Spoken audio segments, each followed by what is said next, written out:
Morning. Okay, I'm going to do the walk around on the CB750.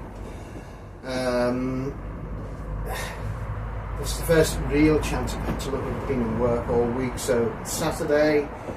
That's great. I have to say, it feels nice and comfortable on it. The seat's quite wide. It's splitting my kipper to a certain degree, but yeah, it's good. I like the seating position. Very upright, actually. Very different to most of the bikes I've had in the past. Yeah, that's nice. Okay, let's do the walk around. Alright. Okay, let's start at the front.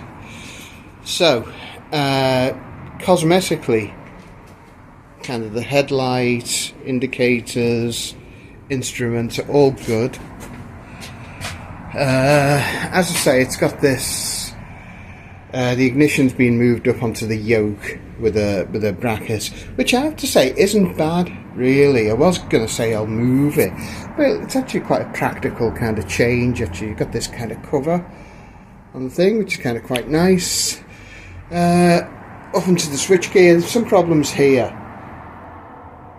On the clutch side, the actual switch is okay. It's just here where the mirror goes, stewed up. And look at this, the cabling and everything. It's not particularly good, so that's all going to be changed. To be honest, I might end up changing the switch as well, purely because I don't think that's going to be repairable. Whoever's had this before has probably been riding without mirrors. Not something I'd recommend. I love the grips. Actually, the grips are great. Okay, so let's go over to this side, master cylinder side. Everything is fine over here, actually. Good. Everything is in good nick. The bars themselves are good. There's a little bit of surface rust on some of the fastenings. That'll be cleaned up okay. Again, on some of the chrome work, generally it's okay. Little bits of tiny bits of pitting. Nothing that a bit of auto-sol won't sort out. One gaiter is fine. This one is ripped, I think. Yeah, here we go. Ripped. So we'll be able to change that. But the forks are actually quite good. So I'll change that gaiter. I do like the gaiters actually, but we'll be taking the forks out anyway to look at them and put some new oil in them. Just needs a bit of a clean up, really.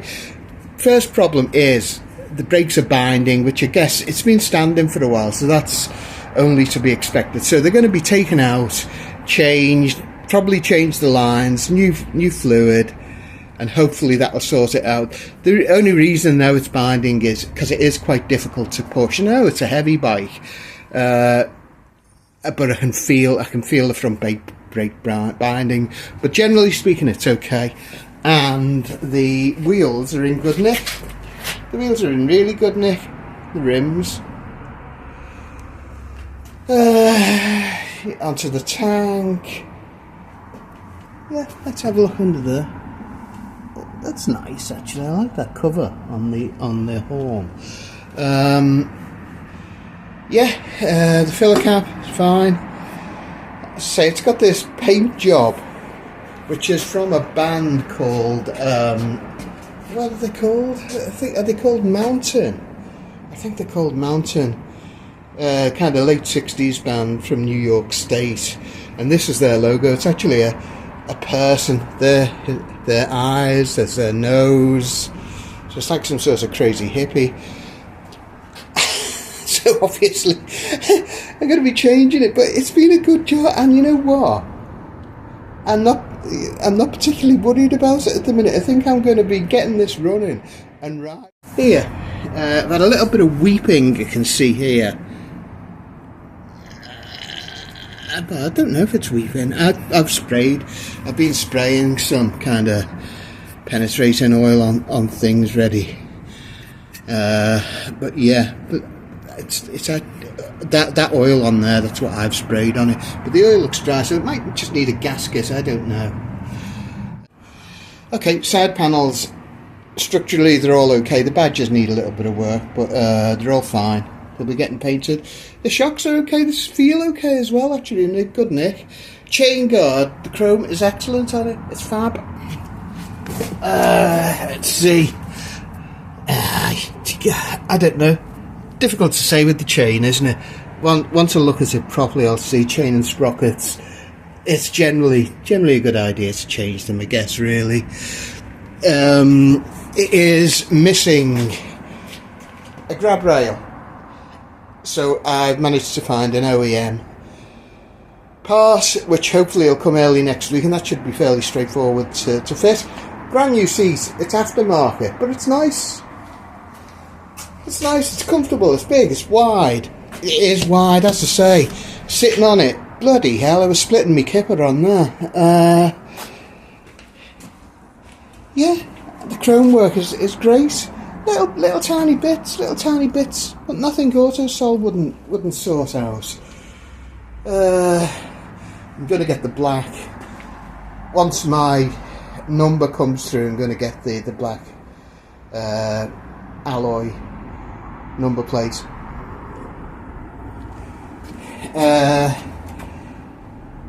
Rear wheel looks great, as I say. The shocks look fine, actually. Everything looks good. Side panels, again, all structurally very good, no cracks or anything. The badges probably need a little bit of work. They've been doing this funny sunrise effect on the logos, which will have to be changed. Plenty of oil in there. Sorry, oil, good.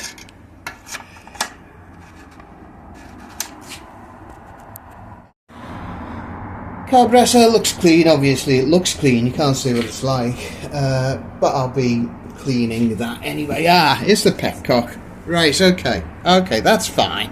Okay, I understand that now. I was just expecting it to be on the other side for some reason. And to be honest, I don't know, there's no markings on it to say which is kind of reserved, which is on and which is off, but it was like that, so I assume that's off. I'll have a look in the Haynes manual to see what it is. I'm guessing on the other side it must have been some sort of like kind of choke. It will be a choke, yeah. They've fitted this oil pressure gauge on here. I've seen this happen with a number of these bikes. I don't know why it is. I don't know. I don't know if it's good or not. Actually, I don't know. It looks a little bit odd, just stuck out there. I don't know, but again, if you know why it's there, what the advantages are, kind of put it in the comments. I need this kind of help, you see. Been looking for the lock to undo the seat, and I couldn't find it, and the reason being is, it's typical Honda. They put this really nice little black discreet cover over the thing. See, it slips through. You certainly don't get bloody Royal Enfield doing that. So let's get the key in. Nice. I knew it was missing the battery, so that needs a bit of a clean out. Everything looks alright actually. A bit of a clean out. There's no strap here, but you know, I didn't expect it really. Oh god, there is. There's a strap, look at that. Oh, fab. That's great. I'm not too sure what it attaches to. Anyway, so there's a strap there. I'll have to see what it attaches to. Yeah, it needs a good clean. That's what I'd be doing anyway. Something else. Underneath, let's see. Now is this a catch of some sort of compartment of some sort? Let me see if I can open top tip. Head torches are fantastic for examining bikes, where you can climb on the floor, look underneath. Much better than an inspection lamp. So get a head torch, put it on. Let me see. Yeah, it's some sort of, it is a compartment, but I don't know if it's hinged or if it's screwed in. Yeah, it's screwed in, I don't know. I'll have to have a look. I suspect this is aftermarket. This seat panel looks too new, but it's good. Fab.